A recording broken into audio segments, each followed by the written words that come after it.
Breaking tonight, a stunning reversal by the Obama administration after critics accused the DOJ of trying to manipulate Americans in the aftermath of the Orlando terror attack.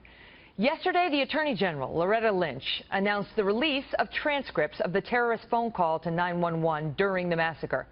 She said portions would be blacked out to protect the victims and the country. Listen.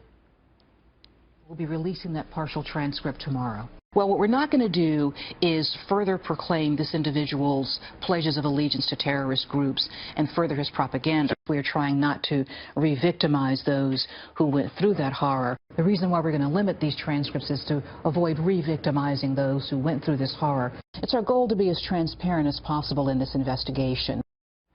But after 24 hours of getting hammered for that decision, the DOJ reversed course late today, raising even more questions.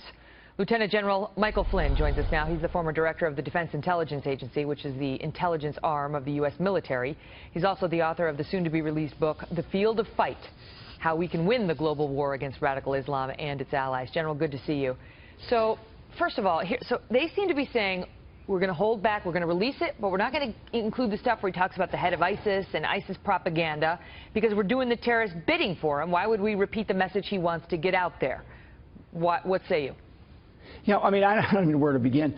This White House has a terrible track record of sending senior members of its administration out on the Sunday talk show circuit to try to baloney or talk above the United States, the American public. I mean, this is just unbelievable. And there's 3 examples of this where Susan Rice came out on Benghazi, Ben Rhodes came out on the Iranian nuclear deal. Now Attorney General Lynch has come out on this particular issue. I mean, you know, the American people are smarter than that. And frankly, this attempt at censorship, it just, you know, when you're talking about something that is this dramatic, and I just listened to the last piece that you had on, which just actually makes me more irritated at this problem that we're facing, because we can actually defeat this radical Islamist group that we are facing. I will tell you that one of the phrases that I like to use, Megan, is the truth fears no questions.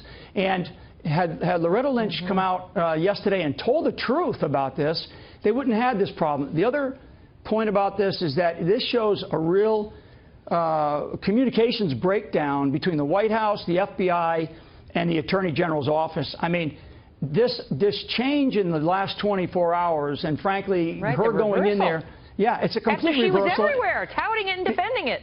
Because they were trying to censor and not tell the truth to the American public, who is being bombarded by this unbelievable tragedy that just happened. So what is the real reason? Is it political correctness? This is the same AG who said you were going to get charged with a crime if you engaged in any talk that demonized Muslims, which then she had to pull back because speech is not illegal.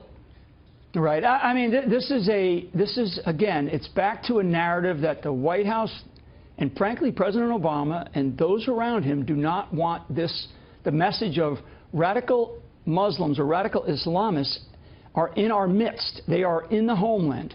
I mean, this is just another example, and sadly, there will be others. And we can't just keep sort of meeting like this and having these same debates and this distraction of gun control. This ought to be focused on what this particular type of organization, they do not believe in the values that we have, which is the freedom of choice.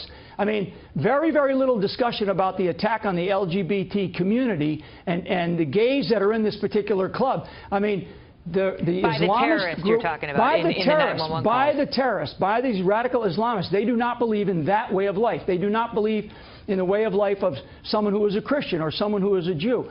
This is about a belief system, an ideology that we can actually win this. I mean, there is ways to defeat this ideology, and we have to make sure that we do all the things that we can to keep the focus on this issue and not some of these other things that are happening out there. So it starts with honesty and with transparency. It really starts with honesty. I mean, the number one word is trust.